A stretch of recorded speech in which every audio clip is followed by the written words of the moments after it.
This episode of the Citadel Cafe is brought to you by listeners like you. Visit patreon.com/the Citadel Cafe to find out how you can become a patron and help make this show possible.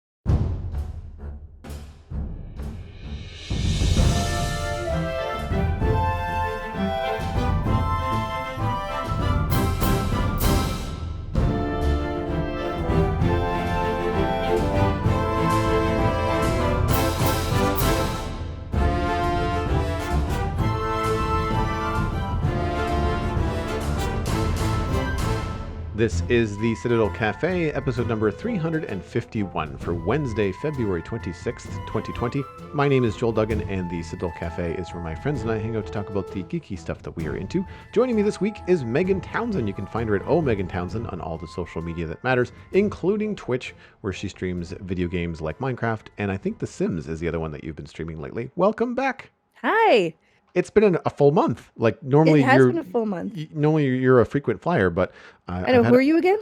I've had a full docket. I've had a full guest docket the last month or so. So it's been nice. Which is good. And what people don't know is that you and I have spent the last 2 hours talking and catching up when we scheduled the podcast for 10 a.m. and it's now noon. And it's almost like we could call each other outside of podcast time. I know, right? We just don't. I'm so busy. I feel like, and this is a common excuse these days, and I think probably overused and all that kind of stuff. But one of the things that I think has made working from home so doable for me is the fact that I have 2 podcasts a week, and one of those is with 4 different people a month. So I kind of catch up with friends in and around the podcast. Like I do it with Lou. I do it less so with Brockett because he has a little one and he usually has to go. But Lou and I will often talk a good half an hour or 45 minutes outside the recording. Same, you and I easily. Brockett usually sticks around for a half an hour or so afterwards. We talk about stuff we couldn't get to on the show. He fills me on family life, that sort of stuff. So it's nice when you can use the podcast to catch up with friends, which is actually how the Citadel Cafe started. I know that we celebrated the big 300, but even just 350 just kind of like reminded me, wow, there's a lot of episodes here. And it started with Peyton and Chad and myself, and the excuse was they both have kids that were under 2, give or take, and it was just a better way for us to hang out and catch up. I think Chad actually had moved away. He was in a different province, but like we couldn't hang out. So it was just the easiest way to catch up once a week. It was scheduled. So you felt more involved because you were able to talk on the podcast and catch up outside of the show. So, but yeah, it's one of those things that lately I've just been really excited about the opportunities that podcasting has brought. And included in that kind of like thankfulness is the fact that I do get to keep in touch with people, where there are other people that I am friends with that I literally only text, and I'm just like, I feel bad. I feel like we're in the same city. I should hang out with you more, but it just becomes really difficult when people have kids and, work schedules. And, I mean, I'm always really flexible, but then it all depends on what's going on and how busy I am, and time can just disappear. All of a sudden, we're almost at March in 2020. It's like, what the heck happened to the start of the year, right? Yeah, I know. It went by so fast.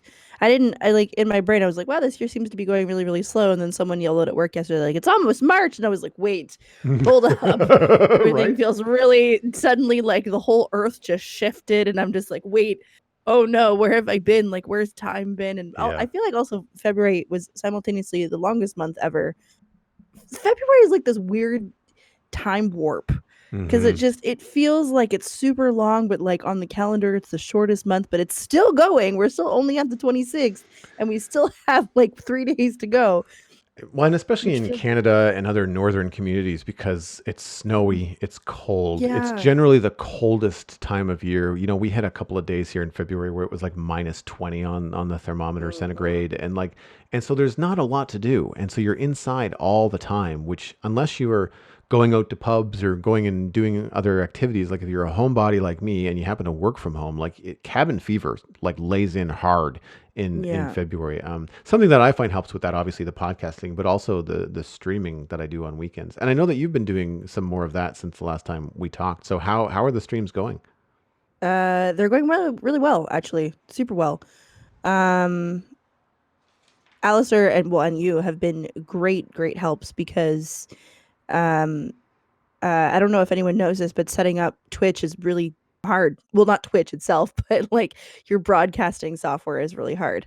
And being, starting out on a Mac, OBS seemed like the best option, and then wanting to have a little bit of consistency across the board between my Mac and my PC. Even though I do have a PC now, I want everything to look as similar as possible.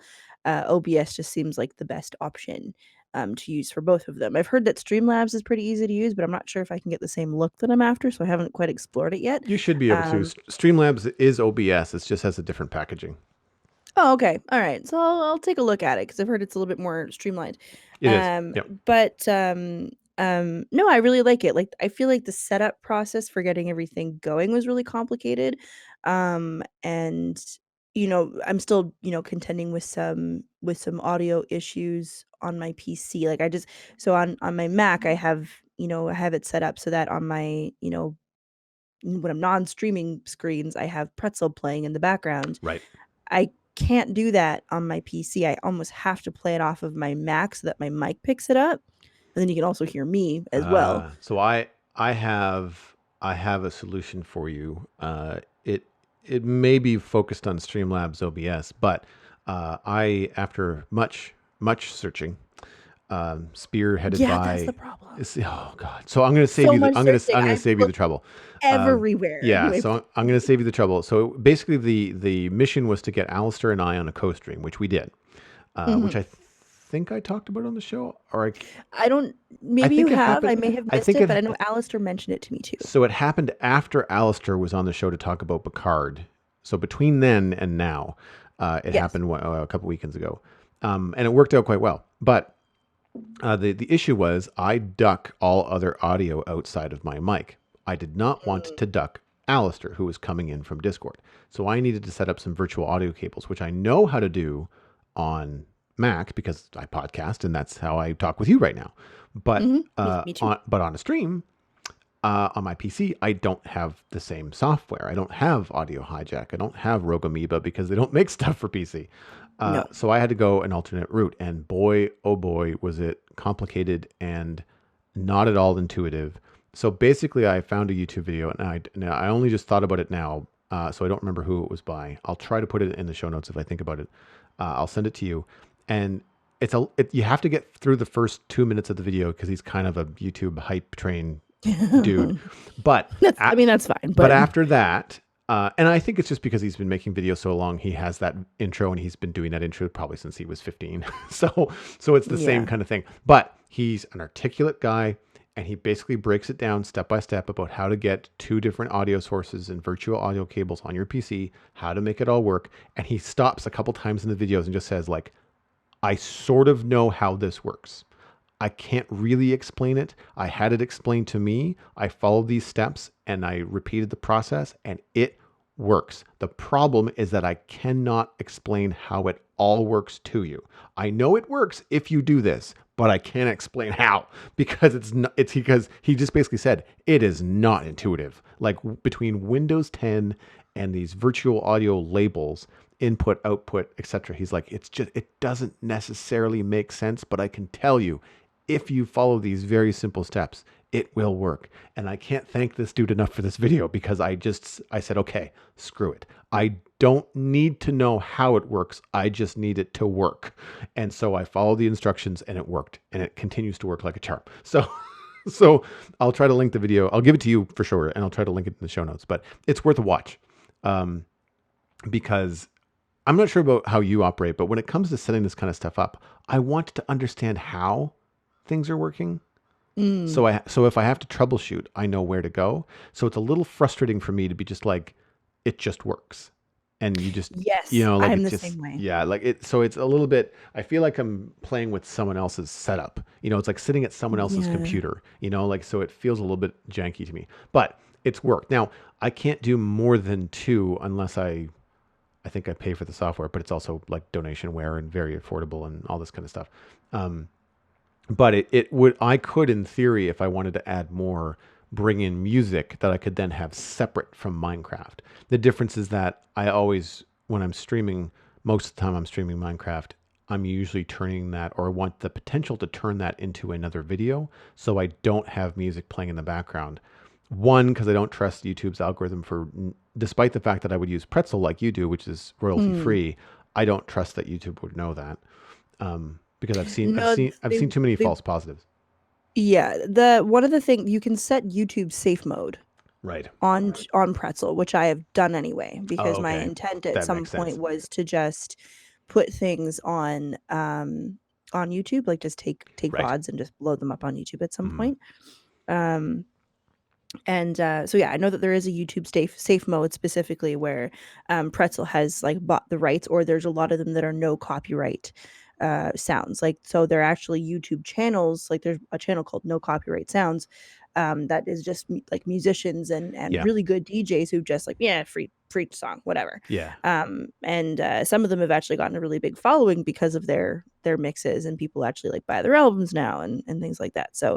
Um so there is a YouTube safe mode. I do know that for sure. So I Cool. always have mine on that anyway. So right now, because I haven't bothered, and I want my second audio channel to be Discord for Mm. co-streaming, as opposed to, I could use that second audio channel for music if I wanted to. But when I'm solo streaming, I only play music in my breaks anyway, so it's not a big deal. The other reason why I don't play music during my stream is that because if I am editing it and turning it into a YouTube video, just from a workflow perspective, having no music in the background means I can cut and edit anywhere. It doesn't matter. Yeah. And so that's a lot cleaner. Now, one of the advantages, which this guy explains in the video, is that if you do want to go through the effort and you're not doing necessarily co-streaming with another person on mic, but your other audio channel is going to be like desktop for the game, or like you want the game to be on one and then your background music to be on another. What it means is that they'll be on separate tracks when you go to edit your video, and you can just highlight the background music and delete it. And so then Oh my God, that's so then brilliant. on your recording you have the game and you on separate tracks, and then your third background music track for streaming you just delete it and just done. Don't have to worry about it. So and he explains. So I twisted it for my priorities, and people that watch the video could twist it for however they want to implement it. And if you need more than two tracks, then you have to get into something a little bit more complicated. But he basically has it like mic, game, music, and then output.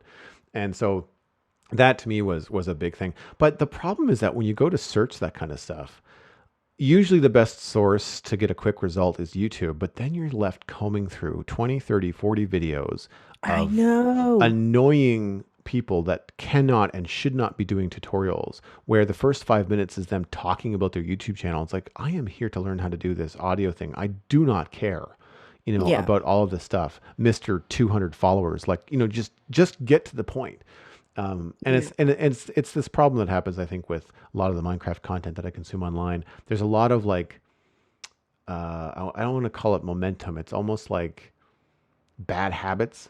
And so people that started Yeah. doing it, then you've got people that grew up watching it, and they just think, well, that's how it's done. So they just mimic without the pause of saying, wait a minute, do I really have to stop and say, hi, welcome to another Minecraft video? Because yes, I clicked on it. That's why I'm here. Like I would be more like, the people start to, the stuff. I feel like the first 2 minutes of most videos is information you already know, Mm-hmm. because you can read the user's name. You've clicked on the video, so you know the title of the video, and you know the like the subject matter and what you're there for. So why are you spending 2 minutes explaining all this kind of stuff? Yes, you have to explain it, but it should take 10 seconds. Hi, my Mm-hmm. name is Joel, and I'm going to explain to you how to get multi-track audio into your Twitch feed. Done. Like And that. honestly, those make way better YouTube videos Oh too. my Like gosh. there's a guy I follow, Nick Nimmin, and he's like all about like, how to super boost your YouTube channel essentially. Like he Hmm. kind of keeps everything updated. He's like figured out the algorithm and maybe not like figured out the algorithm, but like found out ways to like teach people how to make the algorithm work for them. And one of those things is like keep your intro short, get to the point right away. People have short attention spans these days, unless they're there for like a long haul viewing. If it's like a long podcast style thing, like if you're doing a video podcast or something, like there's some videos that I'll watch that are longer, but for like getting information, he was like, keep it short, keep it quick, keep it succinct, because otherwise people will click out, and it's true. Hmm. Um, But I found that like one of the things that I wanted to know, because I pretty much have my audio relatively like done on my PC. I just wanted to find out how to add in Pretzel as like a background track. And I've just found like how to add music to your stream, how to looked up so many different things, and I've found nothing except how to add music or Pretzel to your stream on Mac. Found nothing for PC. Everything I found is for Mac only. Weird. And I've even put in like how to add Pretzel to your stream for PC. How do you add music to your stream for PC? And the Yeah. only thing I'm seeing is like VLC players and things like that. And I'm just Yeah. like, I don't want a VLC. I want to use Pretzel. So I had to download a third-party app. I'm trying to remember. I think it's called Virtual Audio Cables or something else. But then there's like a plugin, and then there's another thing, and then there's also the thing is don't search for PC. Search for Mm, the platform that you're using. So search for, in my case, it was Streamlabs OBS or okay. OBS for PC. So you have to kind of go into the program because there are just so many third-party ways to do audio routing on a PC that it's this minefield of like nothing that you need. So you kind of have to hone in on the app. You Well, might I mean, you might I even kind want of to did say that like too. you might even want to focus on like how do I get my Minecraft audio separate? Like even just drill down to the thing. But I honestly I found this video because I lucked out. Like it was one of those things where like it wasn't top of the list. It was like 15 or 20 down and should be much higher because it was what I was looking for. And the other videos and some of them had nothing to do with what I was looking for. I was like, why is this coming back in the search result? Yeah, So it's I've had tough. that too. It's tough. It is really tough. I think Yeah. that's like the hardest part about it, if I'm being honest. Like, and I love it. Like, I'm having the best time with it. I think it's Nice. great. But it's definitely one of the things that I'm having the hardest time with is like finding the information that's streamlined, and also like not having people just do it for me either. Um, that's one of the things that like I had to you know, help like my friend Mitchell who helped me build the PC. He just started doing it for me. I'm like, no, no, no, I'm gonna do it. I need to learn how to do it because I'm not gonna call you every single time there's a problem. Right. I want to be able to fix it myself because it's my stream and it's my setup. And he built the computer for me, so I think he feels like he has a personal stake in like making sure it works because it's like a Mm. pride thing. He's like, I Yeah, of built course. this, I want to make sure it's working. And he did come in and he helped me because we were having some audio issues where like my game audio would just randomly cut out of nowhere, Oh, and we had weird. no idea why.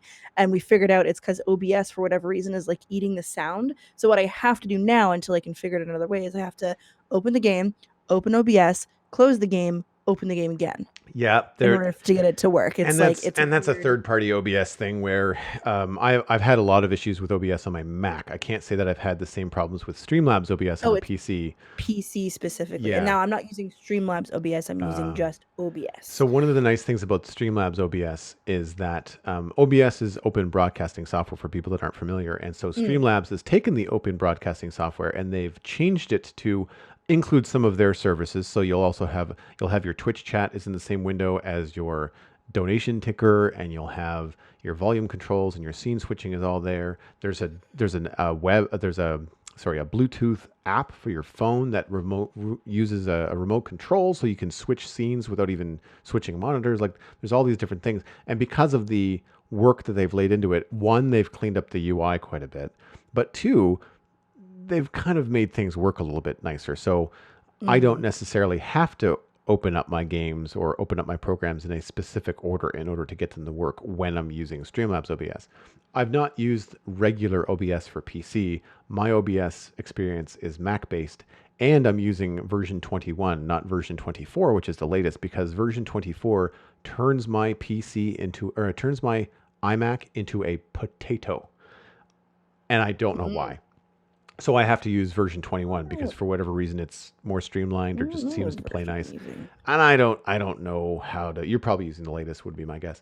Um, and I don't. There's too many other factors that are involved, and we can't get into them right now. But it's No, it's yeah, there's it's so it- many. it's one of those things where it just when you get into streaming, it takes the margin of error, the number of things you're trying to do at once, it just it really ups the, if something can go wrong, it will go wrong, despite the fact that Mm. you think you've checked all the boxes. And I One thing I will say about moving to PC, from for Streamlabs, not the Windows versus Mac, but like the Streamlabs versions for the different platforms, is that it does seem to work a lot better on PC. I do not have things just breaking for no reason. My streams have Yeah. been way more consistent. Um, so aside from all the tech issues, getting into the streaming, getting into like being on mic and on camera for you, how are you finding it? Like, are you enjoying the experience, like interaction I and all I that kind of stuff? am. Yeah, it's I think because your community has like come in full force and been like, all right, just hype up Megan, like everyone's Yeah, like yeah, they do that. genuinely it can be a little bit stressful. I'm like, there are 12 people here that I don't know and I have to talk to them, and it's like hosting a party of strangers. Yes, But that's I do know, I know a good majority of them. yes. um but from like getting to know them and things. But yeah, it's like you're being the host of a party, but you're also cooking at the same time, and people are trying to talk with you, and you're like, okay, I'll get that in a sec. I just have to make sure these potatoes don't burn. You know what I mean? Like, Yeah. potatoes don't burn. What a stupid analogy. Anyway, that was the first thing that came to my head. But like, it's really fun. It is really fun. And someone put a like some I know some people get discouraged in like having a couple people in the chat. I almost like having a smaller chat because then you can have actual conversations with people. But when you have a larger chat, I'm like I feel bad if I miss a message, and then sometimes I'm like, okay, wait, there's a bit. And some people have conversations amongst themselves in the chat, so it's like I have to go Yeah. back and be like, okay, what's for me, what's not. When that's fine. Like it's a learning curve, and like learning how to multitask. And I can multitask pretty well, but it's like this I'm multitasking in a way that's different from the way I've ever multitasked before. Yeah. Yeah. I So I try to look over at chat as often as I can. Having a second screen obviously helps. yeah, and For I don't quite have a second screen. Like I have I haven't found a second screen option that feels easy to use. mm, One time when I was streaming on my PC, I shrank my Minecraft window, and on OBS on PC, your Twitch chat is just automatically in the side of OBS anyway. It's built in there, so you can change your oh, so your maybe stream dashboard as on so one side. maybe you are using Streamlabs OBS then. It's not Streamlabs. It's sorry, I just bumped my mic. It's not Streamlabs. It's specifically OBS still. Huh. But because when I put in my stream code, it automatically adjusts the side panels to reflect whatever program you're using to stream on. Oh, okay. So on one side I have like my stream information, so like the title of your stream, what game you're playing, what have you, Right. and then you can update immediately through there, so it just connects to your dashboard essentially. And then I have the chat on the other side, so once I updated my stream, I opened up Minecraft, so I was able to have them both in the same screen, which was really helpful. My problem right now is that if I want to play full screen on my monitor, I can put my laptop next to it, but it's at a downward angle, so I find I'm not looking down as much. So it's trying to find like a convenient way of having everything within the same eye line, because my monitor's high. Like I have a monitor that's up higher.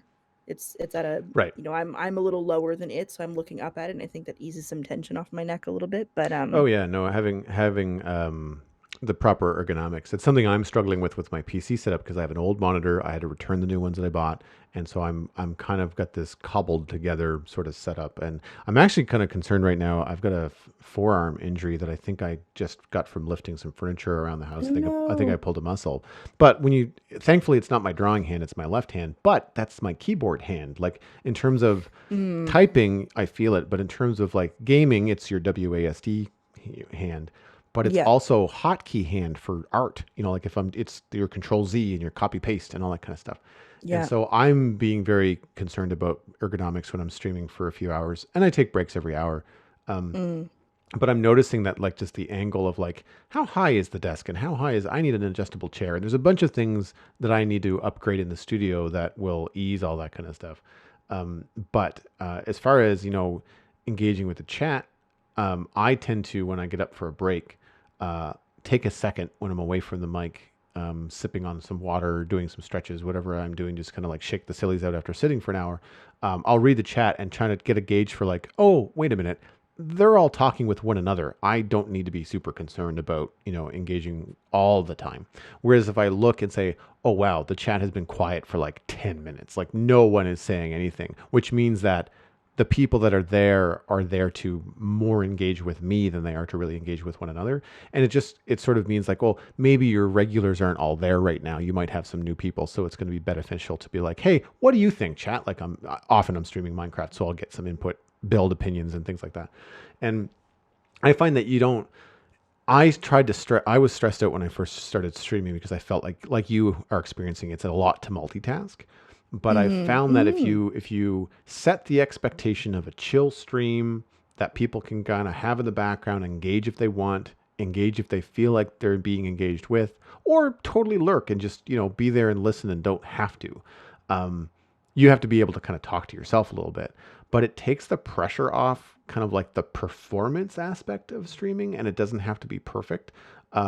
Once I started noticing and realizing that other very successful streamers that I'm a big fan of are so casual with their streams, that I realized that Mm. I can take the pressure off the gas and be just like, okay, I don't have to be perfect. There's not a performance thing.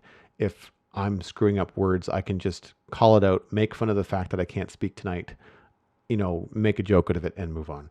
And or if I'm not engaging with the chat, I can be like, sorry guys, I'm exhausted. Like I'm having fun here, but I'm missing stuff in chat because Yeah, yeah. it's just late. And people don't care. Like the part of the thing about streaming, I think that is the appeal is the pullback of the curtain, right? It's the raw, just hangout thing. And I found that I have become bigger fans of some of the YouTube content creators that I follow because I watch them stream, and I get to know them a little bit when even though they're on mic on stream, they're not on YouTube. So they're not on Mm. recording, they're on streaming, and it's like a different, more casual approach. And I find you're able to get to know them a little bit better. Yeah. Um, Well, that was I know I but in the pre-show we talked about Harris Heller for a little bit from Alpha Gaming, and that was like one of the things that I found with him a lot. I think because of streaming, like I did jump into one of his streams, and his streams are actually a little bit more high energy than his YouTube is because he streams with friends. So he's like it's like a hype train for everyone. It's just like he has some, they're all playing like a co-op version of whatever game they're playing. So he's a little bit more like high energy and amped during his Twitch streams, but because of streaming, because he's in such like a casual state, but high energy, like excitable, his YouTube is very chill, and he still speaks, and like he doesn't feel like there doesn't feel like there's a huge production value, and like there's like a persona behind it, you know what I mean? mhm.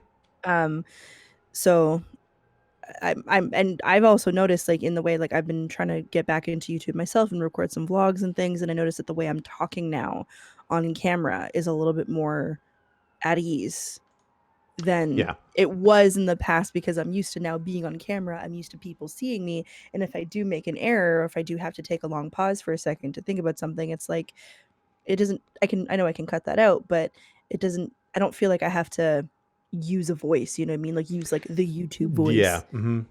And that was always something that bothered me, but I realized that I was doing it a lot because that's just YouTube. Like there's a YouTube voice, and I was like I don't want to use the YouTube voice because that's not, Well, you and know, we're getting to the like there's point so where many other people see people through it. using it. Exactly. Yeah. Yeah. Like there's so many people using it now. So I mean, like, I know there's a lot of the YouTubers that I follow who um who are like really really casual people. Like, when they have conversations, they are like they talk, like we're kind of talking right now. They have a really casual way of speaking, but then they'll do like, like the whole make sure you subscribe, but they kind of do it in like a mocking way. It's just like make sure you subscribe, and it's like, Yeah. like the fake YouTube voice. Yeah, here's the point uh where I have to do an advertisement for myself, so I have to exactly. make fun of it. Yeah. Exactly. So, and I'm finding that I'm gravitating more towards those YouTubers, because I watched a really interesting video about it, and it's like it's about relatability. If you're relatable, people are going to be more likely to watch you because um you're they feel like you're someone that they could get to know or get to hang out with. And I did like a little bit of a mental shift, and I'm like, thank you for that advice about like, taking out the performance aspect of Twitch, because I think I was feeling like I gotta perform, I gotta be exciting for people, and I gotta, like make people interested in watching, because when I'm playing games, I get really focused and I don't talk very much. And I'm like, no, I have to like, amp this up a little bit. Um, it's really helpful that like, I want to be someone that people can just chat with and hang out Yeah. with and be chill with. So that kind of just immediately took a lot of pressure off the Nice. whole Yeah. Twitch thing. So thank you. I Oh, you're appreciate that. welcome. I mean, it also helps when you're playing a game like Minecraft where it's not high octane. Like it's not Overwatch. It's not Unless you're it's me and not you get scared by zombies and creepers every 5 seconds, that's fine. But Okay, so I promise for the people that listen to the Citadel Cafe that are not Minecraft players, we're going to steer the conversation yes, towards and then away from Minecraft. But yeah, speaking of creepers, last night I did last couple nights I did a couple of random streams because I've had some extra time this week, and I'm really excited about this new city build. But in the process of putting the city together, I haven't been lighting it up very well. So some of the beds that are nearby are like, oh, it's dark, I should go sleep. There's beds in the apartments, in the bedrooms that I just made. I'll just go sleep in one of those. So I went into the apartment, like running full tilt into the apartment. There are 3 creepers in the living room. And I just like immediately went, oh, no, no, no, no. I just kind of backed out and ran away, and like nothing blew. I don't think anything blew up, but it was one of those things where like I went from like casual, like, let's just talk about what we're doing and building, and I'm just gonna kind of go in my spiel about what we're going to be doing next on stream, and oh my goodness, that's a creeper. I mean, it was like, like walking into a room and having someone standing right there, and they all just kind of, yeah. and they don't make any noise, they all kind of turned at you at the same time when like, hello. So he's like, hello, Clarice. Is that and this is stuff I just built, like just did all the measurements for these apartments. I'm just like, gonna go by. Like it's not even. I mean, yeah, it was funny, and I need to go find it and clip it out because I think people really enjoyed it. But those kind of things will happen in Minecraft. But for the most part, it is a game where you're essentially building and doing art and creating something. So if you've got a fairly safe space, you can kind of kick back, and you don't have to be talking a mile a minute and feeling like you're entertaining everybody because for whatever reason, and I've noticed this when I'm watching other content creators in Minecraft, they just go silent for 30 to 60 seconds, and I'm perfectly happy watching them place blocks. There's still stuff going on stream, and it's hard as the person doing the stream to get that through your head that I can just sit here and think, and I can just sit here and place blocks and then go, huh, do I like that? And then silence and just, maybe read chat. It's fine. It's so removed from what you're used to. And again, Minecraft is the example that I have to draw from because it's the one that I have the most experience with. But YouTube content is all high octane. Like it's 20 minutes, it's cut videos, it's all build, talk, talk, talk. You don't see very produced. Yeah. You don't see the 3 hours of silence between cuts when that person had to build the thing, or sit there and stare at something and make a decision. And I find it very interesting when I'm watching YouTubers that are very chatty people move to Twitch and move to streaming for the first time because they feel like they have to talk a mile a minute, and it's not necessary because they get done their first stream and they're exhausted. And it's just like, well, it's because you talked for 3 hours straight. You don't have to, and it took me a while to get that. But now on the flip side, when I was playing a different game, like No Man's Sky, well, No Man's Sky is kind of chill. I guess the games that I've been playing mostly are pretty chill, but when I've been watching other people, Todriel, who's been on this podcast a couple of times, or at least once, she does a lot of first person shooters, competitively. I didn't know she was competitive. Oh yeah, no, she takes. Oh wow, is it Rainbow Six Siege? One of them she takes very seriously, and she will be stone quiet because she's trying to kill somebody. Like she's she's like one of the last people left alive, or she's on a team of 4. Like people depend on her in these matches, and they're hobbyists. They're not competing for money, but like she does her. I would say her stream's probably like a part-time job, maybe a little bit more, but as soon as the match is over, bubbly Tadriel is back and she's talking with the chat and doing all this kind of stuff. But when she's in the last minutes of that match, she's just like talking with teammates. Like it's super focused. It's like watching a Navy SEALs TV show. She's very, very focused. So depending on the content, like in a lot of ways, like, and people are there to watch the match. They're not necessarily there to hear Tadriel talk over it, right? So it depends on the game. And I find that, casual games, like for me, Satisfactory, No Man's Sky, there's not bad guys around every corner trying to take you out. Whereas, when I encountered pirates in No Man's Sky, I would immediately just like, all right, chat, I'm gonna get quiet because I have to try to fly the ship and blow these guys up at the same time. So this is I Mm-hmm. can't do both, and I can't look away because I will fly into an asteroid or something. So I Yeah. apologize, but until these pirates are done, I just can't see chat. And so Yeah.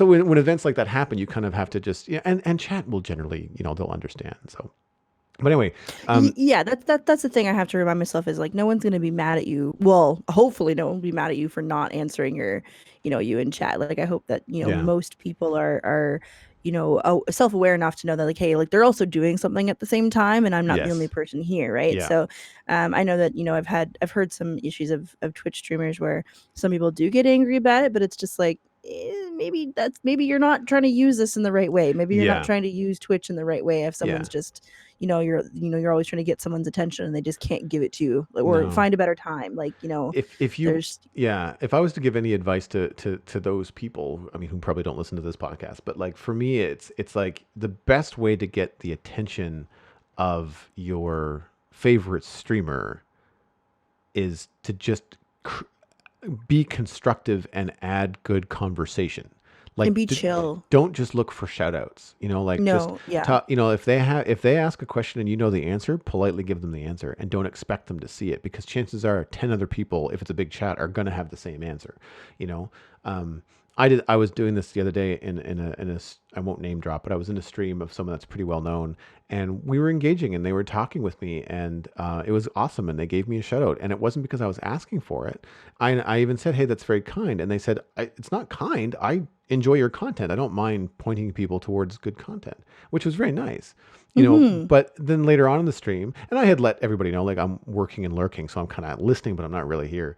And then as the subject went to something that I actually knew something about, I chimed back in, but I didn't get noticed. I didn't get called out. I didn't even really get read out. It was just like whatever.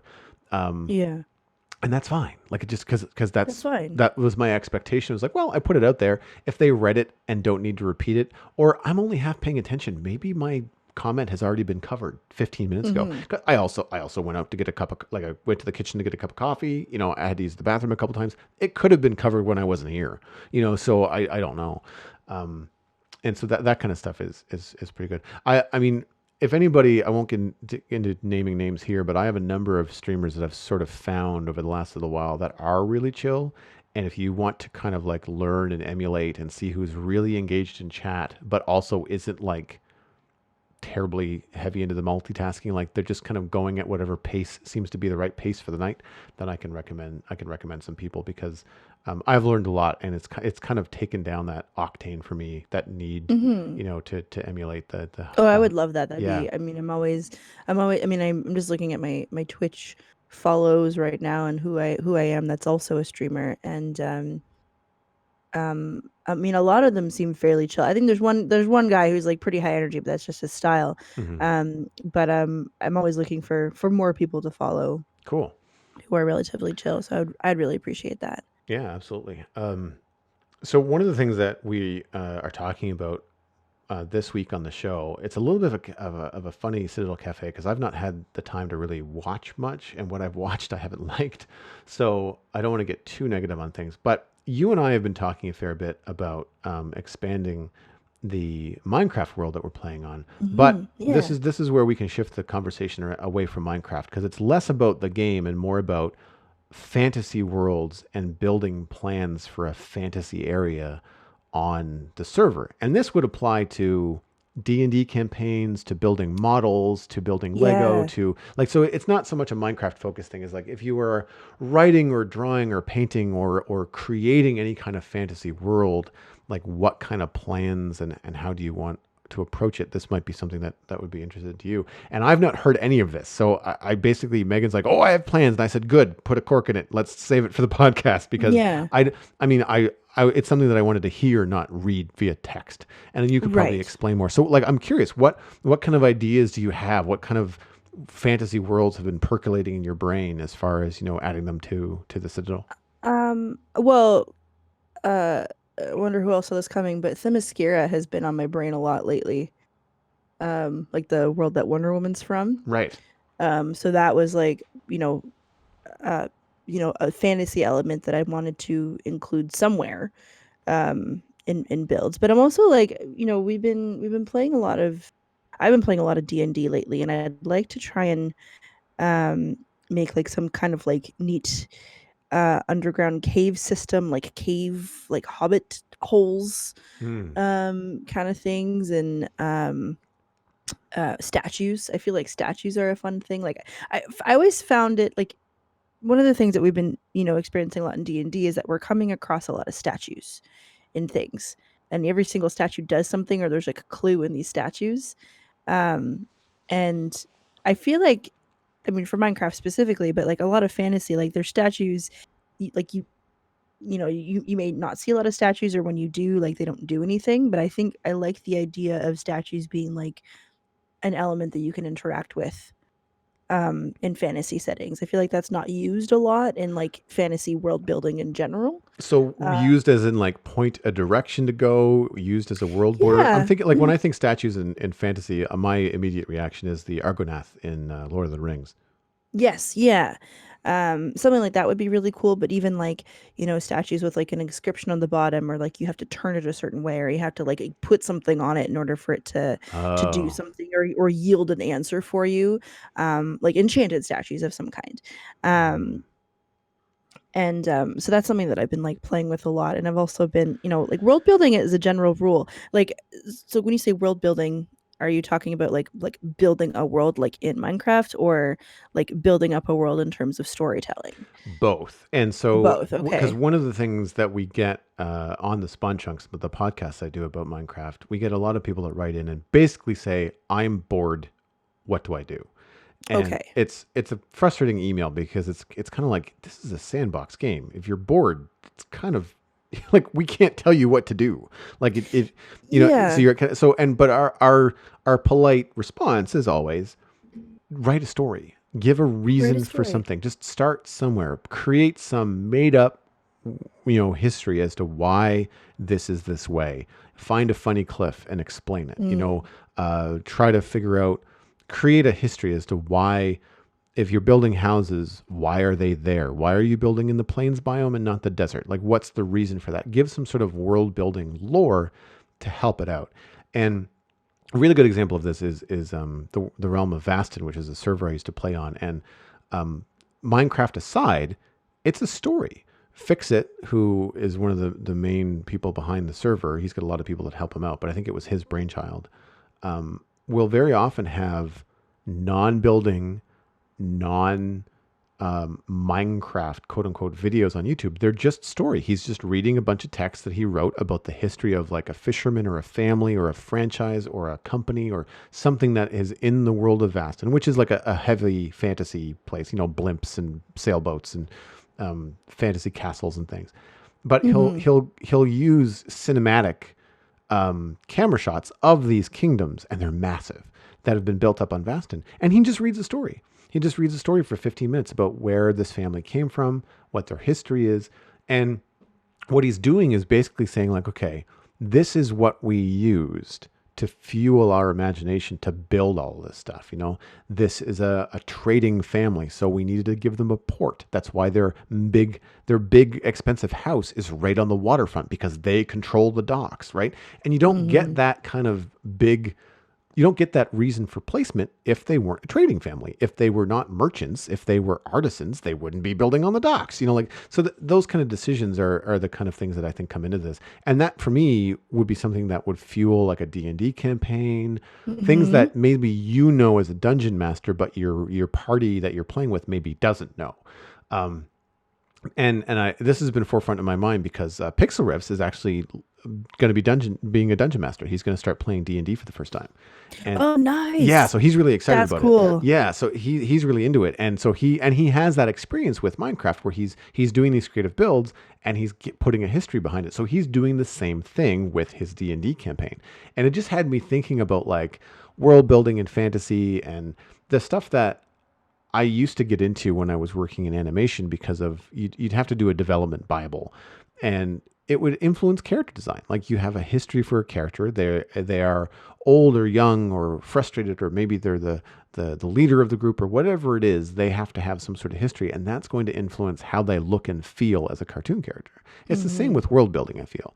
So when I say world building, I definitely mean like, the lore and the story. And yes, sure, there are visual styles and things that, we want to accomplish. Like with the fantasy medieval area that we're looking at, on the Citadel, it's going to be something along the lines of Lord of the Rings as far as technology and that kind of stuff. So castles and Yeah.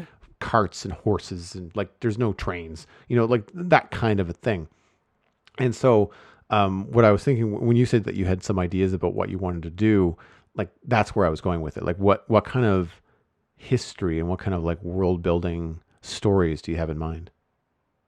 For the server in Yeah. particular, or just in general? Well, both. I mean, we can start with the server just because it's easy. Um, It's a more of a narrow focus, I would imagine. yeah.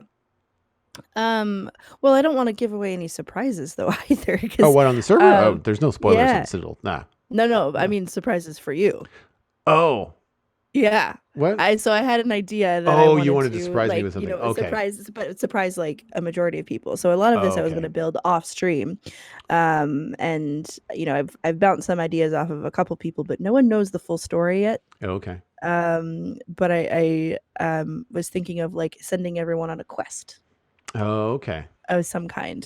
So Well, like building a couple of things around that would, be like, oh, what's that? You're forced to interact with it because like that's new, that's big, it's new. What is that? And then it right. spawns this whole adventure. That's really That cool. was So then it becomes more of like a game design within a game. yeah, Nice. yeah. That was something that I had in mind. It would, like through it a I don't know. I that's gonna be a long time coming, I think, and Yeah. I definitely have to explore the server a lot more. And like that's one of the things I'm probably gonna do on stream though, is just like, okay, I'm gonna take a break from building and I'm literally just going to explore everywhere and figure out what's going on. I'm gonna arm myself with a bunch of food and a bunch of weapons just in Mm. case I run into anything. And I'm basically gonna be an adventurer and go a journeying across the world. Um which felt like a fun thing to do, and also like just to familiarize myself with the area, because literally I've been locked in my own basement and every single time I've been streaming, because all I've been doing is like fixing my basement, so I'm not seeing anything, I'm not going anywhere, I've just locked myself in my own basement, so I just figured it's it'd be not fun it. to like It's not an accident that it's called Minecraft. Like there's this huge, infinite world that you can explore with mountains and trees and valleys and hills and yeah oceans. And 9 times out of 10, people are in a hole in the ground. yeah yeah It's yep. so funny. And I thought about that the other day. I'm just like, I've just been in the basement, and there's Yeah. so many amazing things that people have built, and even like walking around, just the this like the Dartmouth or the meadows, Yeah. like in Dartmouth general, Meadows. Yeah. has been fantastic. Like even that is like it's a very beautiful, and like so many people who are my friends who've never seen that before, they come in like, oh wow, that's really pretty, and like they haven't seen it before, like which is like the central point of the entire world, really. That's kind of where we all spawn in at the Yeah. beginning. And it's funny um too, because it's also the weakest as far as lore goes.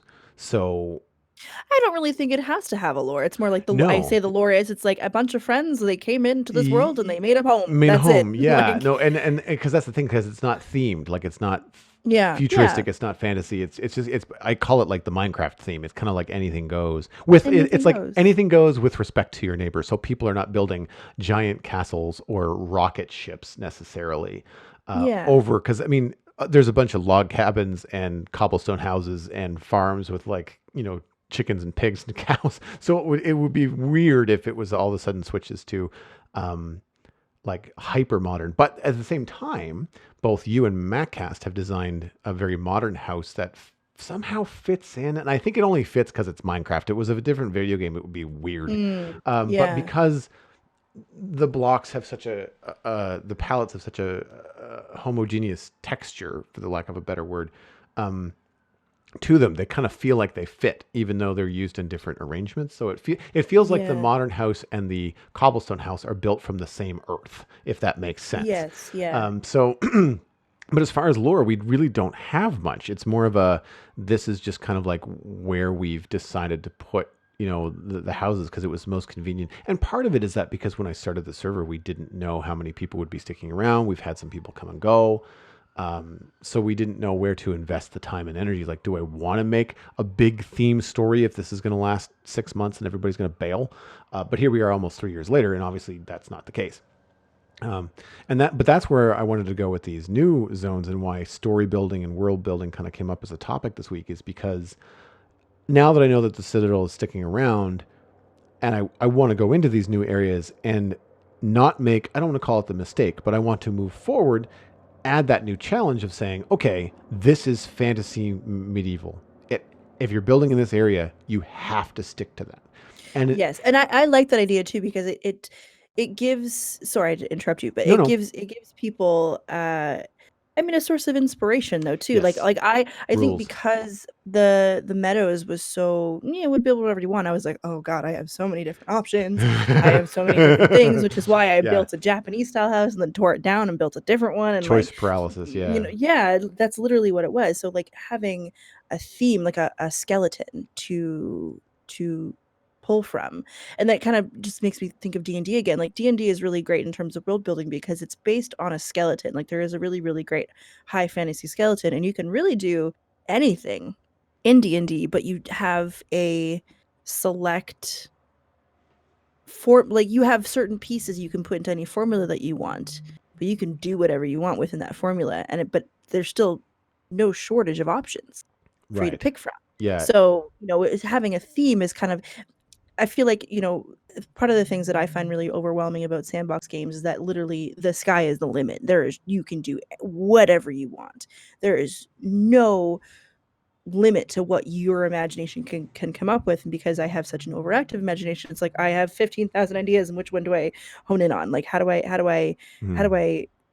consolidate this into something that's easy to use and easy to conceptualize and easy to build. But when you have a theme, you still have a lot of options, but you have a focus that you can easily pull from, which makes it a little bit easier. I was trying to think of another word, but it just makes it easier. And then, a lot of people think that, oh, having limits limits you in terms of creativity. I disagree. I feel like having no limits limits me in creativity, and having a frame, like a source of inspiration to pull from, allows you to pull elements from a bunch of different things and kind of opens up, it gives you a source of direction. I think for me, it's true as a designer. Like, I do better work when I'm given a small set of criteria from a client. Like, it has to be Hmm. this size. I want it to be a zombie, uh, and it has to be, in a car or something. And then it's like, okay, well, but then they say, like, well, beyond that, do your thing. Like, you're the creator. I want your experience brought to the table. But by giving those parameters, I'm not grasping at straws. Like, I Yeah. have some themes. So with regards to, fantasy kind of world building more in the physical sense, like, are you thinking, like, what is your fantasy as far as what you get to build? Do you want to build a town with a wall around it? Do you want to build a giant castle? Are we talking more like organics or dragons? Like, what kind of stuff are you looking to Uh, to add, without, I mean, I don't want to ruin any surprises, yeah. but at the same time, like, you can maybe speak in general.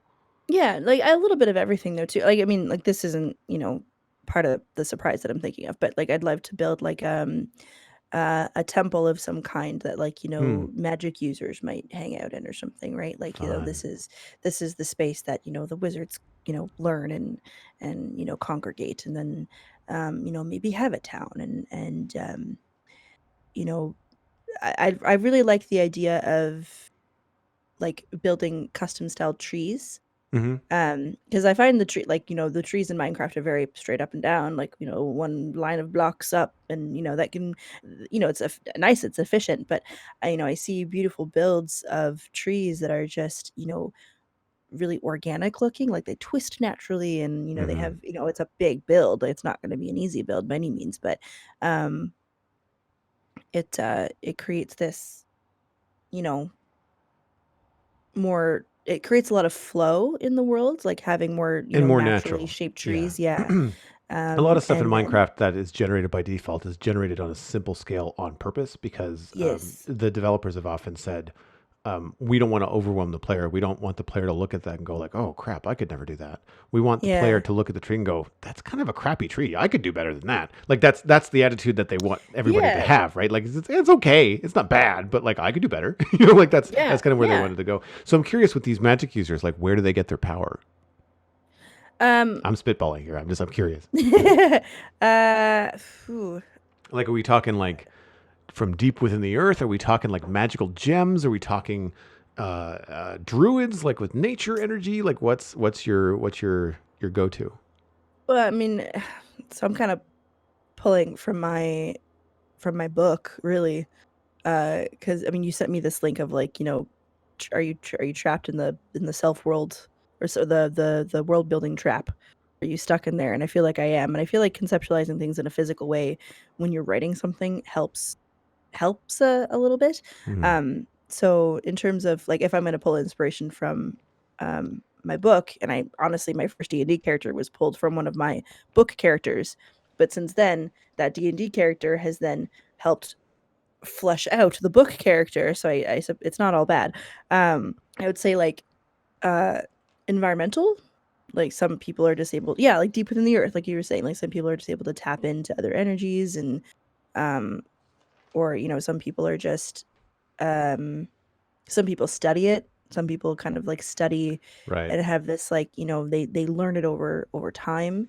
So So that opens up things like the wizard tower would be like a school, or there'd be like a yeah, tutor system or like a Jedi apprentice system or something kind of, along those yeah, lines. yeah, I like think about the tower in I can't remember the name of the tower, but it's from World of Warcraft. It's in the movie where oh you've got the guardian, and then you've got the guardian's apprentice, and then you've got the other people that should be guardians, and that but I there's this know one. exactly what you're talking about, and I Yeah. cannot for the life of me place the name. Yeah, but the tower is like at some sort of like focus of energy, like wherever they draw their. It's not ley lines, but it's Mm, very similar to ley lines and how they explain it in the World of Warcraft. And that's the tower is in that position because of the focus of the energy right. that it gets. Um, so the mana that they can draw is more powerful, allowing the wizards to study and become more powerful and learn more about how magic works and all this kind of stuff. And Mm, I've always thought that was really kind of a cool thing. So like if you when you're creating builds and creating worlds in Minecraft, I don't necessarily go through and this would I guess be true. Like I said, like I don't want the conversation to be too Minecraft focused, but when you're building something, when I'm trying to create characters or even do a painting, which I don't do very often, I'm usually trying to think about like what's the history, yeah. what's the background. Why would I put the tower on the mountain as opposed to in the valley? Like what are the reasons for that? And so usually for me, because I'm so kind of organized in a lot of ways, I like lining things up. So Mm, I like, if sight lines are really important to me visually. So if I'm looking out of the tower window and I'm going to put a sculpture somewheres out there, I'm probably going to line it up. So like when you look out the window, you are looking precisely at the center of that sculpture. yes, And which it's and I like that. I mean, I don't yeah. always think about that, but I love that. I love seeing that. I'm like, oh, that's some nice detail. Yeah, and I like doing that when I build paths. When I so much of what I do is more visual storytelling than it is kind of like the verbal. And this is why I'm excited to do this kind of project with you on the server, because it's going to be a chance for us to collaborate in a way that we haven't before. And so like Hmm. lore and ideas and history from you, and then visual storytelling from me, where it's like, okay, well, this is a really important wizard tower. It'd be really cool if when you come around the path, maybe there's one of those custom trees that blocks your view until you're in the right position to be like, oh, you see the Yeah. tower revealed as you come around the corner. I Yes. do that all the time when, I take paths so that they go behind a hill. And then when you come out from behind the hill, the thing that you could sort of see before is now front and center. Like the Hmm. castle gate is right there. And that's the Yeah. big reveal. I mean, it's a filmmaking trick. They do it all the time. Um, Yeah. that sort of stuff. I'm looking forward to that kind of thing. And I've been enjoying the modern city, stuff that I've been doing on the streams lately, and it's fulfilling my fantasy that I can't afford, which is to have a Lego city in the house in the apartment. Uh, but it's the same sort of idea where, like, a lot of those Lego City builds, they kind of have a modern look, but then they have that timeless, like, small town America kind of feel to them too. Yeah, And yeah. so one of the things that we haven't talked about much about the city, because it hasn't reached that point, because I'm starting with the downtown, but we have like the downtown, we have what's going to be called the old town, we have what's going to be um, the industrial kind of area. And the whole idea is that there's less of a lore behind it, but there's more of a developmental history where the old town is where the town was and where the town started. But when the population grew and they had to get bigger and they had to do a city and they needed more high rises, they didn't want to build them in the middle of their quaint town. They had to build them farther down the coast so that the That's really downtown becomes like a cool. separate idea. And it just becomes this idea of urban development, which I took a little bit of in school. And it's like, as you're coming into the city from away, you don't get smacked with 40-story buildings, right? Like you come in and then the houses get closer together and then you start to see cul-de-sacs and schools and a small town hall and maybe a little park. And then you have to cross a bridge. And then once you cross the bridge, then you're on like 4-lane streets and, high rises, and there's a bank and there's, a fire hall. So like that kind of gradual kind of buildup of like, it doesn't necessarily have to have any kind of lore, but having a lived in kind of feeling I find really helps with my creativity in like a sandbox game like Minecraft, but also when I'm doing like kind of world building for my own creative projects. Like back when I was drawing my comic Starcross, like I was often thinking about like, well, how long have Charlie and Sam lived in this apartment?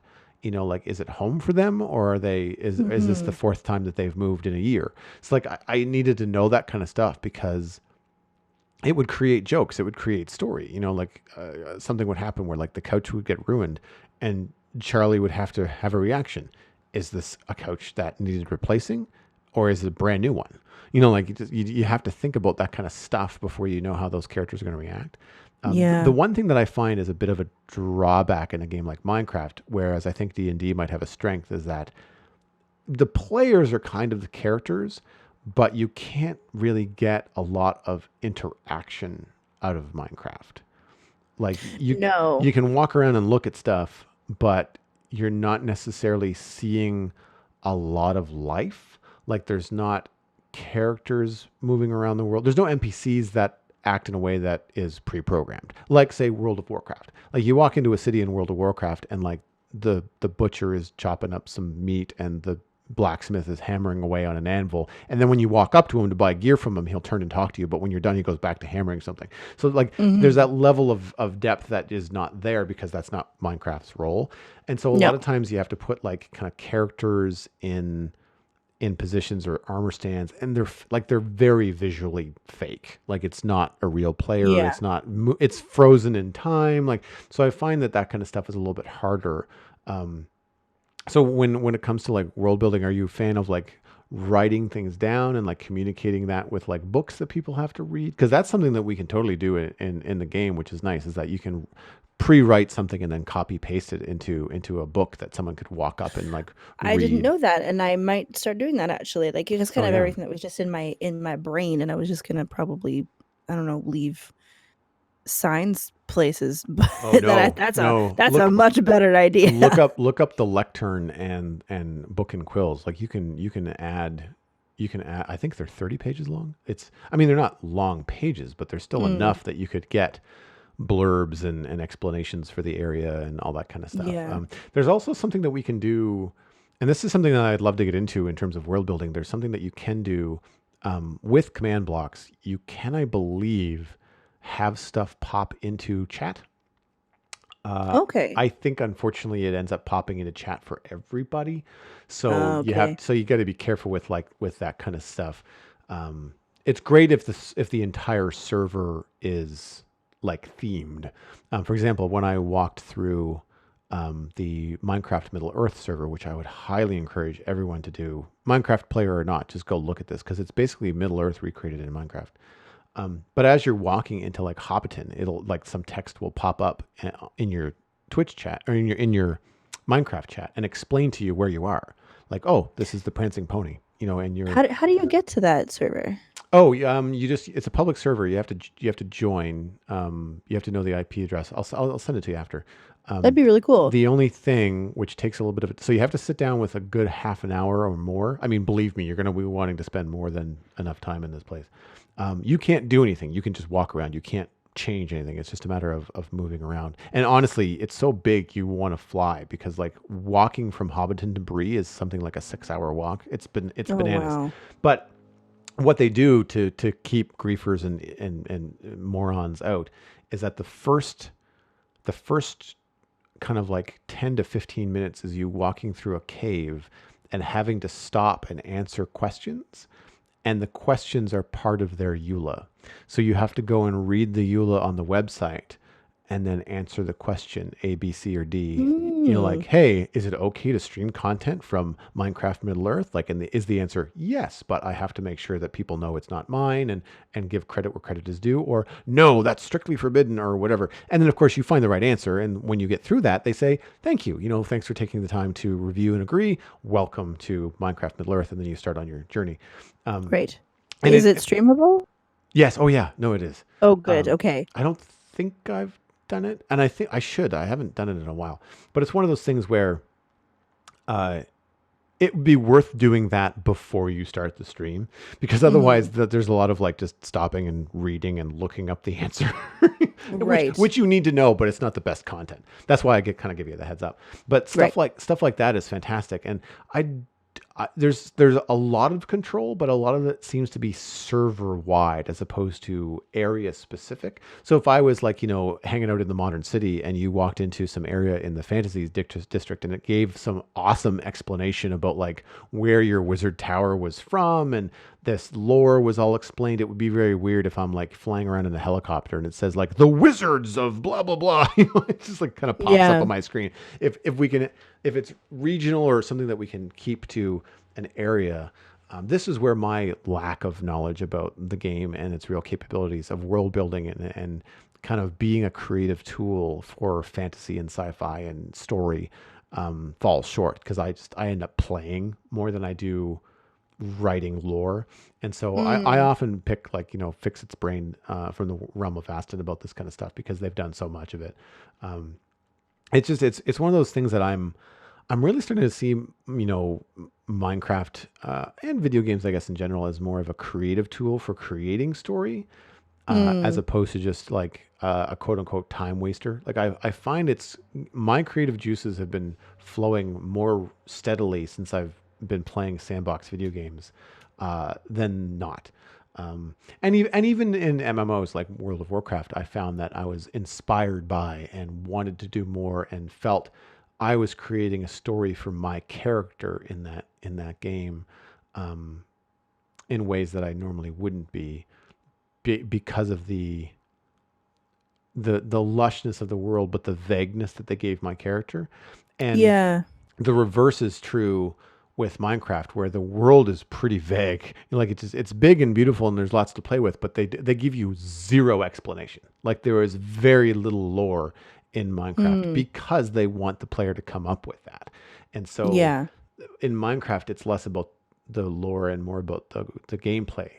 Whereas in something like World of Warcraft, it's very much about the lore, and that heavily influences your gameplay. So Mm. it's something I wanted to talk to you about this week because I thought it was an interesting kind of conversation about world building and the approaches. And I don't know if we've necessarily delved into it in a way that's helpful for people, but I'm Yeah. I'm curious with like, the listeners that are D&D players and people that are maybe Minecraft players. If you want to write in and let us know like how you approach world building. Are you an author? Are you an artist? Like, what is it that kind of gets your juices flowing? The video that Megan mentioned that I sent her before the show, I confess I haven't watched this yet, but I have seen a lot of Jake Parker's content, and he does very good content, usually has very good things to say. He's an artist and an instructor and a writer and a world builder. And the video is called The World Building Trap. We'll have a link to that in the show notes. He's done some graphic novels where he has created like steampunky flying whale, like weird airship kind of worlds completely from Mm. scratch, influenced by all of his favorite genres. Everything from Blade Runner to Star Wars to Teddy Ruxpin. Like he just it's this amalgamation of his experience as a 30 to 40 something year old artist. And I'm sure that he has some insightful things to say because I've enjoyed every other video that he's done. So we'll have Mhm. that linked in the show notes. I'll also link to the Alpha Gaming channel from Harris Heller Yeah. on YouTube. But before we close out, and I find it funny that we started with, we're just going to talk about this for like an entire hour. My co-host on the show, Brockett, yes, that Brockett, has emailed us with a very interesting question, and I've literally been agonizing about it I can't skip for over like this. 12 Yeah. hours. So Brockett says, "Hey there. I was wondering what fictional characters would be on your individual nerd Mount Rushmore. How it works. Pick any four fictional characters, or heavily fictionalized characters, aka if you love Abe Lincoln Vampire Hunter. They can be from any platform of fiction at all. So I'm sure he means like video games, comic books, movies, television, novels, etc. Your goal is to usually to pick one of two things: to name your four favorite characters ever, or to somehow represent your four sources of fiction that you love the most. For example, Indiana Jones and Superman would be on mine, and Superman could cover my love of superheroes as well as my Boy Scout-esque personality. Indy could cover my love of adventure, occult stories, and all of my interests in history. Interested to hear your thoughts, Brockett. First off, Brockett, that's two, not four. You cheated. But I'm Megan. I know that you were really thinking heavily about this, so I want to know what your answer is. Oh boy, I feel really put on the spot. Okay, Brockett, this is really hard. First of all, second, first and foremost, I think I'd have to put Wonder Woman on there as like a lot of stuff, like love of superheroes, love of female warriors, love of mythology, Greek mythology in particular. Um, she would just an all-encompassing character. I think she'd just definitely be on there. And I put some notes here, but I'm not sure if I'm gonna keep them. Oh no, this is really, really hard. It's honestly like the hardest thing. Um, because just looking at the letter again, it's like, you know, name your favorite characters ever or to somehow represent the four sources of fiction you love the most. And I love a lot of fiction. So, I live in it really. Um, so I'd written this down. Consider this like a temporary placeholder, but hear me out. Guinevere from the Lancelot stories, like King Arthur and things like that. Um, because I think she represents like all of my favorite characters from every medieval genre, like Arwen or Eowyn from Lord of the Rings. She represents like medieval fantasy lore, really, but like that sort of like, fair maiden, but strong-willed character embodiment. Um, because whether or not it's an actual like fandom itself, like just fantasy, medieval fantasy in general, is something that I've always been very, very interested in, and whether or not it's D&D or like movies or anything, um, medieval fantasy is something that I usually gravitate towards a lot. Um, so Guinevere is kind of like that central placeholder because she's like one of the first, I think, that sort of spawned everything else. Um, oh God, I don't want to cheat and only do two or three. Um, do you have any? Just bounce ideas. Let's you go. I'm gonna think about my other two. So I found myself going to incorrect people. I wasn't going to fictional characters. I was going to artists and perhaps like celebrities or athletes or people that had a heavy influence on my life. So it became the Mount Oh, Rushmore. interesting. Like, for example, like one of the ones that I couldn't use, but I was thinking about like, now that I'm back into training, I was thinking about, okay, my life as a whole, like what were some of the more cultural influences? Like who were the people that I would put up there? Uh, Comic artists came to mind. Arnold Schwarzenegger came to mind because of all the training I did in my youth, and now I'm back into that. And but also like from his career, also seeing like coming from Austria and nothing, and then becoming this big movie star, but then also getting into politics and environmental. Like there's a whole thing of my kind of like things and interests and passions that would be represented there. But he's not a fictional character, and none of his fictional characters that he plays really represent the kind of things that I would be wanting to represent, because they're mostly action movies and he just shoots people. So for me, Superman is the first one, and this should not surprise Brockett. And I thank him for mentioning this because it does cover justice, strength, Hmm. both physical and in character, like being the fantasy of just being able to lift a truck over your head, but then also just Yeah. being a steadfast, supportive, good person. That's like being Wonder Woman too. Yeah. Yeah, well, it's the Clark Kent side of Superman too, right? But also Yeah. jumping in to save the day and being being famous and just being, idolized for being able to do incredible things. Like it's my love of superheroes and that modern mythology that we have in the 20th and 21st century of like superheroes and that genre of our modern version of like Hercules and the gods and goddesses of Greek mythology. But also the fantasy that just comes with like superhuman abilities, which ties into, and I realize that kind of replaces like the idea of Schwarzenegger and bodybuilding and strength training and all that kind of stuff that I'm passionate about. But Superman covers that too, right? Because I remember when I was really into training, and I'm feeling it more now that I'm back into it. You feel superhuman when you start to get stronger, and you go in lifting weight X and you come out lifting weight Y after 6 or 8 or 12 weeks or more. You feel fantastic, like you feel accomplished. You feel like you're doing something that I don't want to say no one else is doing because there's a lot of people in the gym these days. But Hmm. like for you personally, you have upped your superhero game. Yeah. Um, Yeah. in a fantasy way. When you have that kind of stuff going on in your brain, and you're as a big a fan of muscle men and superheroes as I am, then like this kind of thing becomes kind of part of your core. Um, so I started thinking about other artists, and I thought, well, okay, well I can just skip the artist and go straight to the character. So Calvin from Calvin and Hobbes, it is my favorite comic strip. It heavily influenced how I did art and cartooning. And while Bill Watterson is the artist behind that, Calvin also has a mischievous sense of imagination, of adventure, of creativity. Like he's the kid with a T-Rex in an F-14 flying and bombing his neighbor, right? Like that. It's just Hmm. over the top, goofy stuff.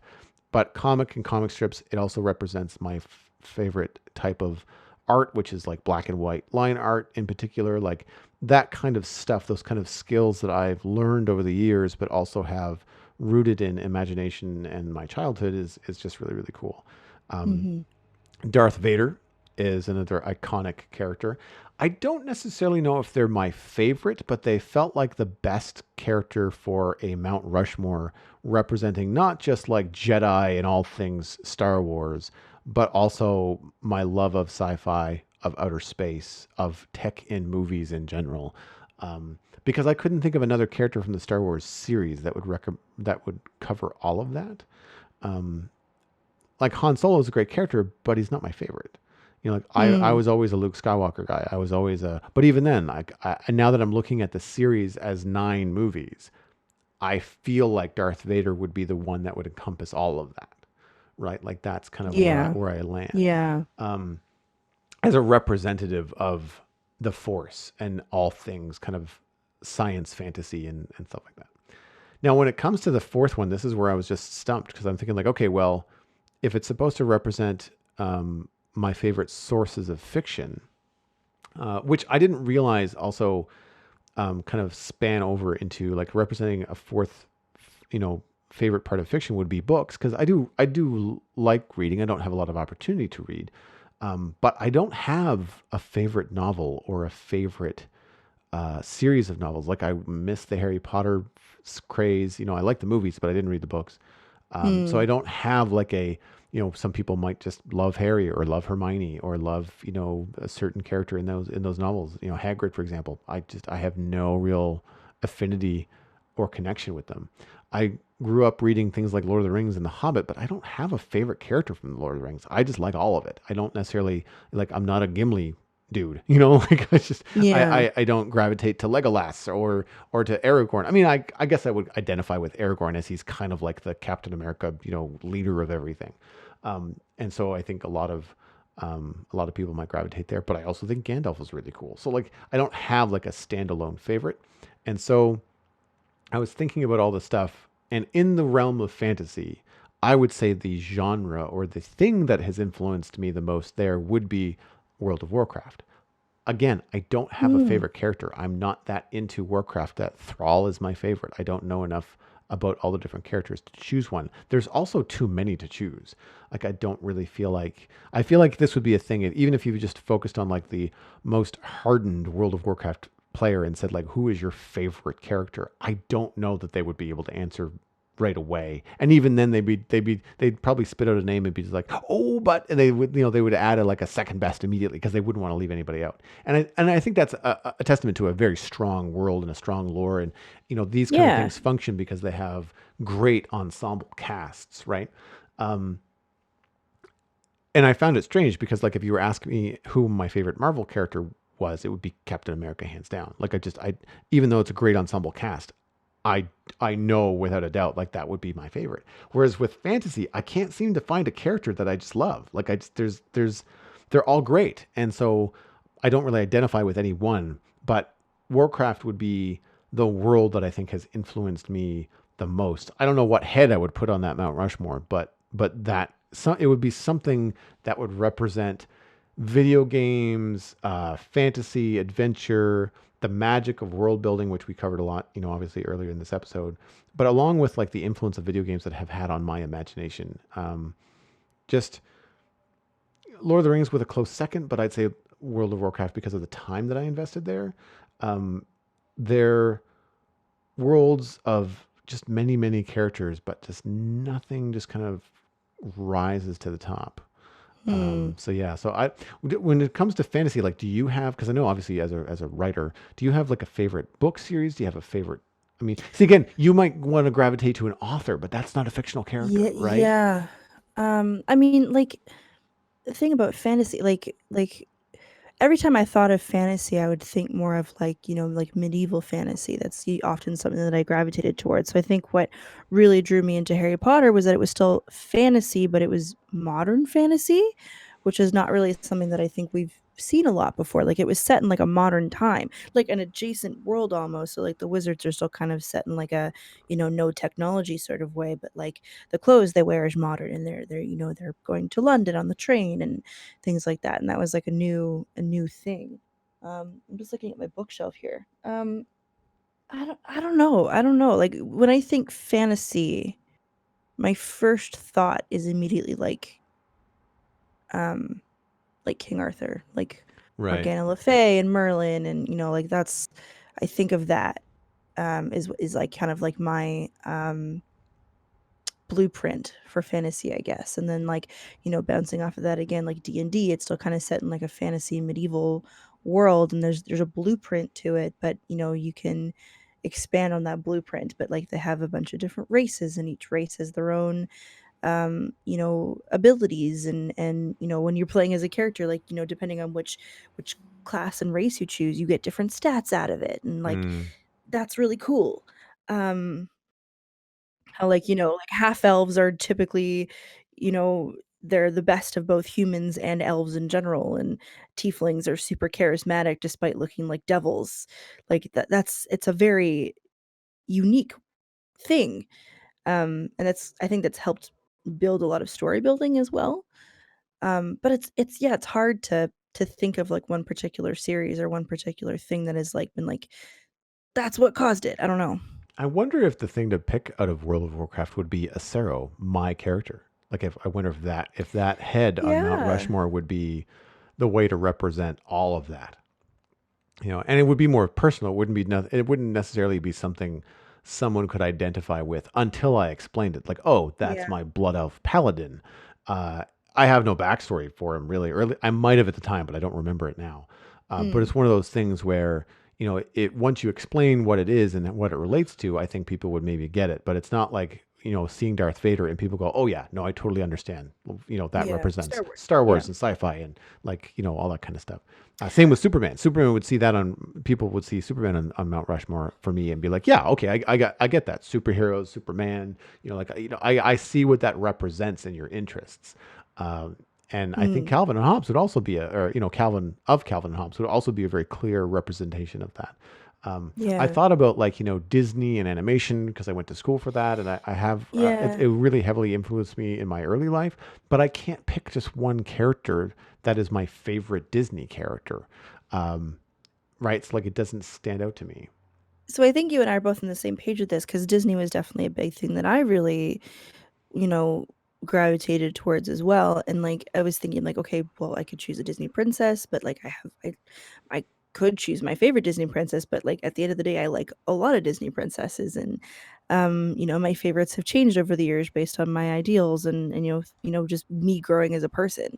So like I kind of put Minnie Mouse as a placeholder character because she's kind of like encompasses like all of the strong female women that have come out of Disney. Mm-hmm. So maybe for you it could be Mickey because Mickey's like the beginning of Disney Right. and the beginning of animation and things like that. Yeah.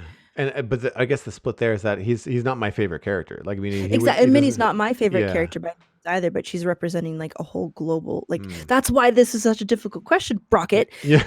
because because it was like trying to find Yeah. like the balance of like, okay, what's my favorite character versus my favorite genre? And it's like or like my favorite fandom.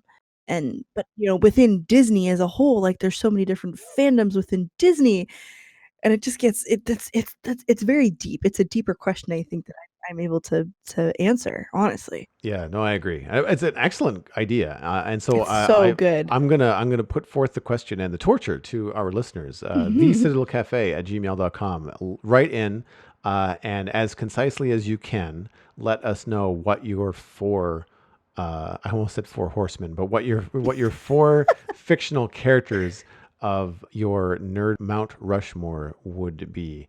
And if anybody wants to take the dive and go with non-fictional characters, like if they want to go with your nerd Mount Rushmore of like real life people, I'd be curious to see that too. That's the easy way out. That's the second pass. The first one, you have to do what me and Megan had to try and do. So I'm gonna try and expand on this a little bit because I've been seeing this on Twitter and it's just like list X number of things from this like 10 songs to know me or 10 movies to know me, 4 characters to know you. Like if you were to look at this and be like, okay, this encompasses this person as a whole. Right. Who would they be? Let's maybe condense it a little bit.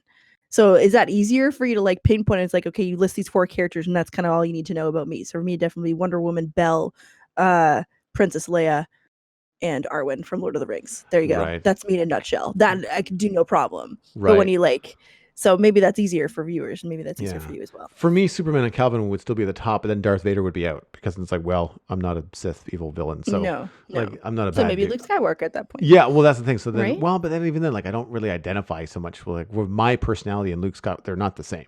It's like I'd have to think harder and longer about like where I might go. I mean, for me, like instead of for fantasy representation, I would say maybe Sam from Lord of the Rings would fit in there personality wise in terms of again like he's the do-gooder next door that hasn't gone farther than X from his house.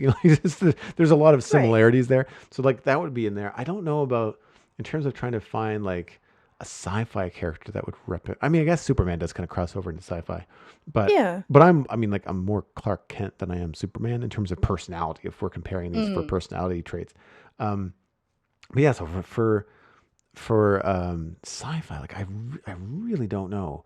I guess I'd have to like split hairs and maybe dive into like the Marvel universe or try to figure something else out because I'm not nerd, like I'm not a scientist, so then I don't really identify with any Star Trek characters, right? So Yeah. it's weird in that way. I mentioned this to Alistair, and he was just like, "But there's 7 Star Trek captains." That was his immediate response. He's like, "What do you mean? I only can choose 4?" It was just a response from Alistair. That's amazing. Speaking so good. of Alistair, actually, he contributed to our Internet Minute this week, which is brought to you by you, dear listener. If you go to patreon.com/the Citadel Cafe, that is where you can become a member of the Discord-only server. You can listen to bonus episodes, get a special Discord role for supporting the show.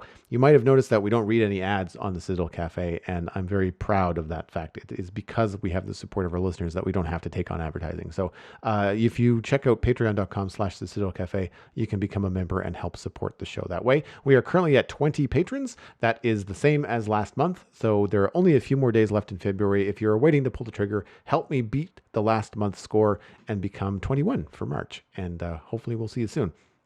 The link that Alistair shared in the Discord, this is the kind of thing that you will see in the nerdy Discord, is that CEO Bob Iger has stepped down as Disney CEO effective immediately. He is going to be replaced by Bob Chapek, who was formerly, I want to say he was like head of Disney Parks. I can't remember his exact role.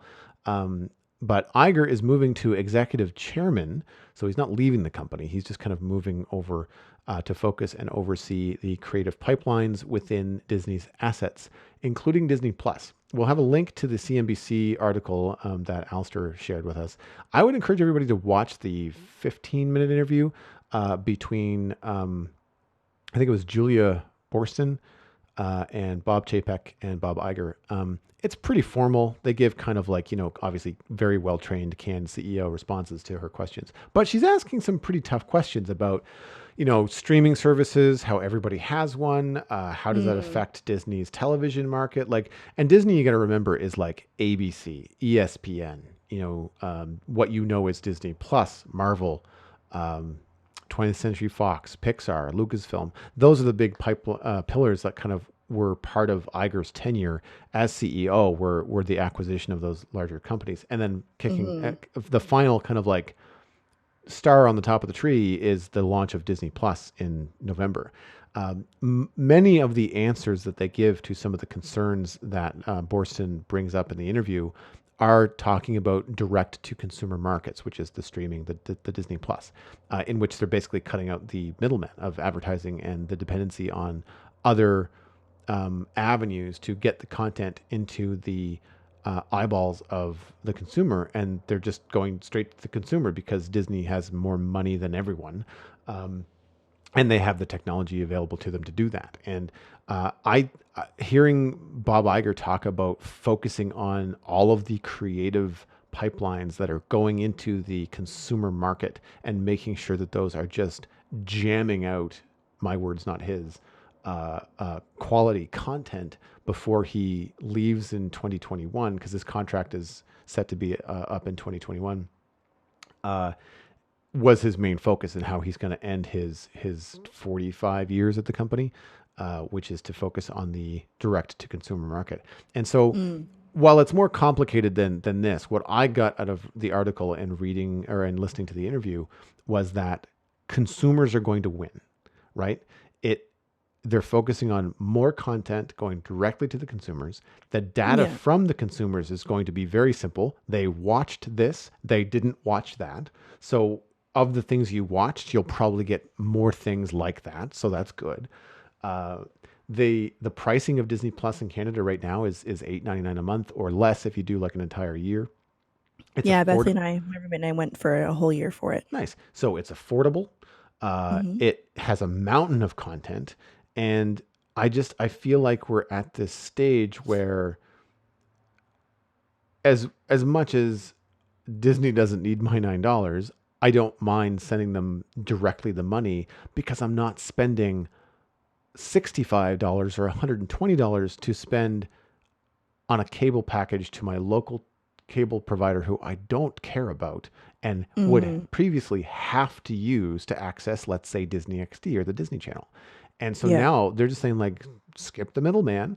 We don't care about advertising because we don't have to worry about that. The only thing that you get advertised about on Disney Plus is other Disney shows. It's like you're about to sit down and watch, like, The Mandalorian, and they'll give you an ad for a Star Wars, the Clone Wars cartoon.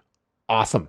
Sure. Yeah. Put that on my to-do list, I mean, my thing is, like, you're paying ads in a paid subscription service kind of get me a little heated.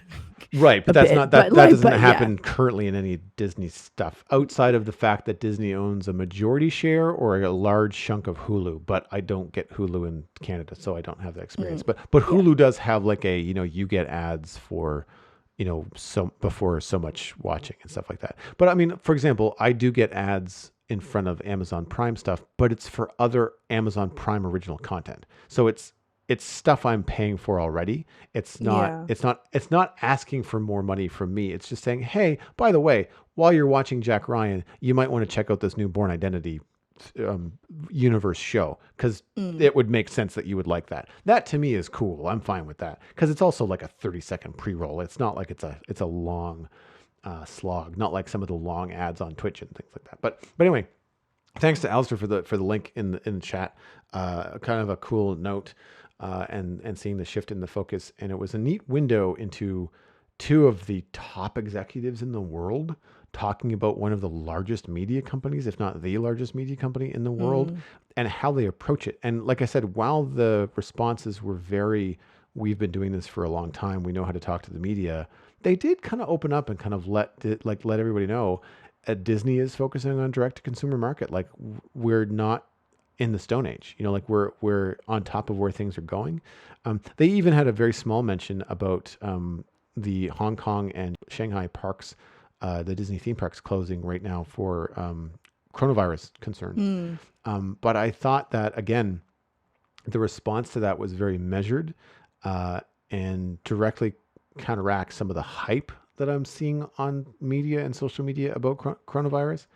And I think it wasn't Iger. I think it was Chapek that answered the question. But he basically said, like, look, yeah, the parks are closed right now, but we're going to go through this the same way that we've, dealt with any other kind of blip in our overall income. I mean, like, that to me was more of a message to the shareholders, was like, don't worry, closing 2 parks does not really affect us because we've got 8,000 other income streams. So don't worry, investors, everything's going to be fine. But it was also kind of a simple, like, yes, coronavirus is a concern, but in terms of statistics and what it's actually doing worldwide, it's a blip. Like, it's, people are talking about it because it's everywhere, but it's not the first time anything like this has happened. And as long as we are aware of it and we're safe and we're moving forward and we're doing the right things, like closing the parks, then everything's going to be fine on the other side. And I just thought it was a measured response, but it was a responsible response as well. Well, that brings us to the end of this episode of the Citadel Cafe. You can find more info about the show at thecitadelcafe.com, including links to some of the things that Megan and I talked about today. Music for the show was composed by Kevin MacLeod. You can email us about your 4 fictional Mount Rushmore characters at thecitadelcafe@gmail.com. Find us by name on Twitter and Facebook. And of course, subscribe on iTunes, Android, Stitcher, or Spotify. Basically, wherever you can find a podcast, that's where we hang our hats. Word of mouth is the easiest way to support the show. However, poke a friend in the arm and say, hey, this was a really cool conversation about fantasy and world building and a little bit of Minecraft and a lot of streaming and just kind of a nerdy thing for everyone in this episode. So go ahead and check it out. My name is Joel Duggan. You can find everything I am doing online at joelduggan.com. Social media is all just Joel Duggan. I'm super easy to find. I do a show all about Minecraft at thespawnchunks.com. And of course, you can see me do art and video game streams at twitch.tv/Joel Duggan. It's a pretty cool way to interact with me live. So if you're curious, come on over. It's a lot of fun. Megan, where can people find you online? People can find me online on Twitter, Instagram, YouTube, and Twitch at Megan Townsend. And then if you want to follow my personal project, The Heir of Keldanan, I swear I'll be posting more stuff about that on my Instagram as well. You've been listening to the Citadel Cafe, where we are fast, easy, and cheap, but you can only pick 2.